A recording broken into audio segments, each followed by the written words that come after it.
여러분 안녕하세요, 빅준입니다. 달 타임랩스 영상 잘 보셨나요? 이렇게 영상 보셨듯이 오늘 영상은 달 사냥에 대해서 다뤄보려고 합니다. 달 사냥 튜토리얼을 총 3편으로 제작 예정이고요. 오늘 1편은 달 사냥에 대한 전체적인 개념을 좀 잡아 드릴 예정이고, 다음 두 번째 편은 달 사냥을 위한 위치 선정 방법, 그리고 마지막 3편은 실제 달 사냥을 촬영을 할 때 어떤 값으로 이렇게 촬영을 해야 되는지 이렇게 정리를 해서 영상을 만들어 보려고 합니다. 많은 분들이 빅준 하면 떠오르는 게 이제 달과 함께 랜드마크를 촬영하는 이제 사진 작가로 이렇게 많이들 말씀을 주시더라고요. 실제로 지난 캐논 유튜브 라이브 방송에서 달 사냥 관련해서 제가 방송을 한 적이 있어요. 그때 이후로 많은 분들이 달 사냥 촬영을 할 수 있게 되었다, 너무 감사하다, 이렇게 연락을 많이 주셔서 저도 너무 뿌듯하고 좋았습니다.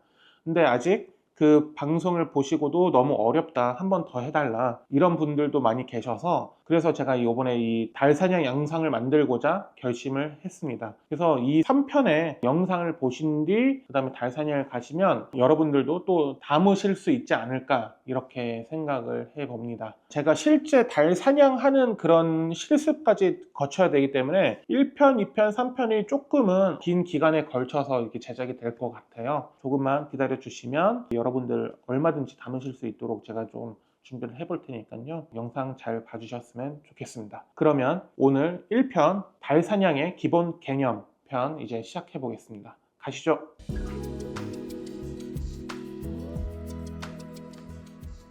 오늘 이 개념편에서 첫 번째는 먼저 준비물에 대해서 말씀을 드리려고 합니다. 달 사냥에 필요한 준비물은 카메라 바디, 망원 렌즈, 그리고 볼 헤드와 삼각대, 이렇게 4가지가 필요합니다. 가끔 이제 망원 렌즈 말고 일반 표준 렌즈, 관광 렌즈는 안 되나요? 이렇게 물어보시는 분들이 계시는데 당연히 촬영할 수 있습니다. 다만 이제 함께 담고자 하는 피사체와 달이 너무 조그맣게 나오고 그 디테일이 많이 무너지기 때문에 가급적 망원 렌즈 사용을 추천드리고, 망원 렌즈를 활용해서 촬영하는 것을 기준으로 말씀드릴 예정이기 때문에 여러분들도 망원 렌즈를 활용해서 촬영하시기를 저는 추천드리도록 하겠습니다. 그리고 볼헤드는 50 사이즈 이상을 사용하시기를 추천을 드리고, 삼각대는 4 시리즈 이상 그 굵기의 삼각대를 사용하시기를 추천드립니다. 혹시 달 사냥을 해보시거나 아니면 야경 촬영을 해보신 분들 중에서 결과물이 미세하게 좀 흔들리는 게 있다, 이런 분들은 볼헤드와 삼각대를 조금 더 튼튼한 걸로 준비하시기를 저는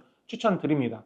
물론 이제 볼헤드 좀 작은 사이즈와 삼각대 3 시리즈 이하로 찍는다고 해서 무조건 흔들리거나 이런 것은 아니지만, 이제 확률적으로 조금 더 흔들리지 않고 고퀄리티의 사진을 담기 위해서는 큰 사이즈의 볼헤드와 삼각대를 사용하시기를 저는 추천드리도록 하겠습니다. 추가 추천 사항으로는 렌즈 서포터와 기어헤드를 추천드립니다. 망원 렌즈는 주변 진동이나 바람에 의해 흔들림이 쉽게 발생하기 때문에 이를 최소화할 수 있는 방안으로 렌즈 서포터 사용을 저는 꼭 추천드립니다. 4 시리즈 이상의 삼각대와 50 이상의 볼헤드를 사용하는데도 흔들린 결과물이 동반된다면 렌즈 서포터 사용을 적극 추천드립니다. 실제 제 경험으로도 렌즈 서포터를 사용하고 말고의 결과물 차이가 꽤 컸습니다. 기어헤드는 망원 렌즈 사용할 때 특히 좋습니다. 볼헤드는 잠그면서 각이 조금씩 틀어지는 경우가 많은데, 기어헤드는 다이얼을 돌리면서 상하,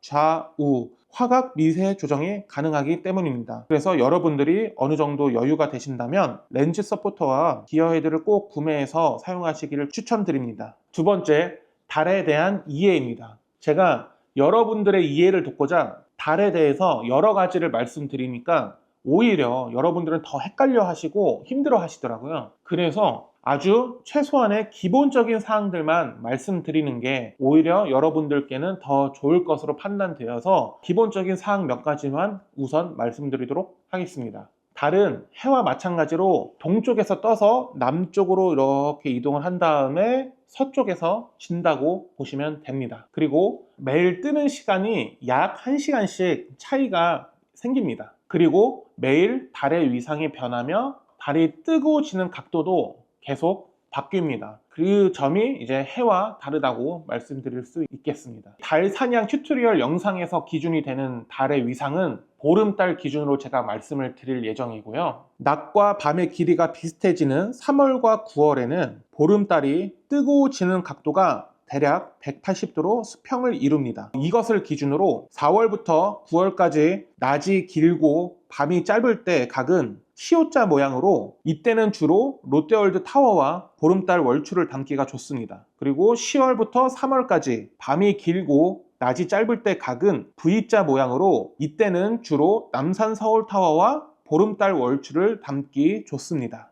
사실 보름달 외에도 초승달과 금음달, 반달까지 다양한 달의 위상이 있는데 이 달들이 다 뜨고 지는 각도가 매우 다릅니다. 그래서 이것까지 모두 말씀을 드리기에는 여러분들이 또 혼란스러워 하실 수가 있고 영상이 길어지기 때문에 이 영상은 보름달 기준으로만 말씀을 드리고, 더 궁금하신 사항이 있으시면 저한테 댓글이나 연락을 따로 주시면 제가 말씀을 드리도록 하겠습니다. 세 번째, 피사체 선정입니다. 이제 주로 달 사냥은 남산 서울타워랑 롯데월드 타워, 인천대교, 이런 식으로 이 세 가지가 가장 주된 피사체로 많이들 담고 계시는데요. 구름이 없고 미세먼지가 없는 좋은 날씨에는 어떤 피사체와 담더라도 문제가 되지가 않습니다. 하지만 구름이 조금 있는 날과 미세먼지가 어느 정도 있는 날에는 이 피사체 선정에 좀 유의를 하셔야 됩니다. 구름이 있다가 점점 빠지는 예보에서도 높은 구름보다는 낮은 구름이 오래 남아있고,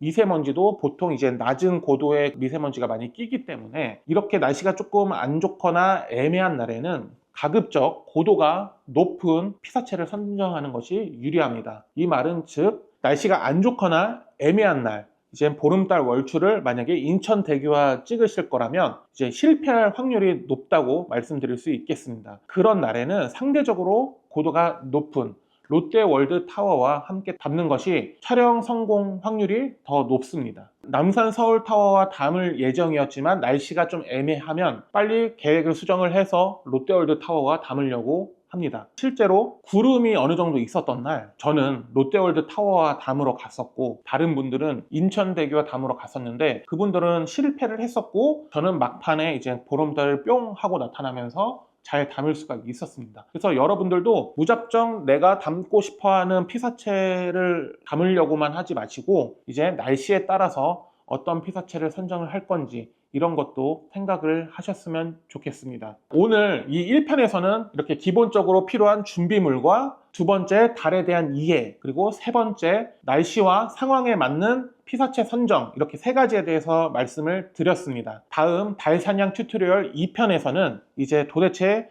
이 달 사냥을 어느 장소에서 어느 위치에서 해야 되는지 장소를 선정하는 방법에 대해서 말씀을 드릴 예정인데요. 미리 말씀드리면 위치 선정 방법에는 수학적인 계산도 분명히 있으면 좋겠지만 그것들을 모두 자동화해서 아주 쉽게 알려주는 어플리케이션이 있습니다. 바로 플래닛 프로라는 어플리케이션인데요. 이것은 무료로도 사용할 수가 있고 유료로도 사용할 수가 있는데 여러분들께 무료로 사용할 수 있는 방법에 대해서 말씀을 드리도록 하겠습니다.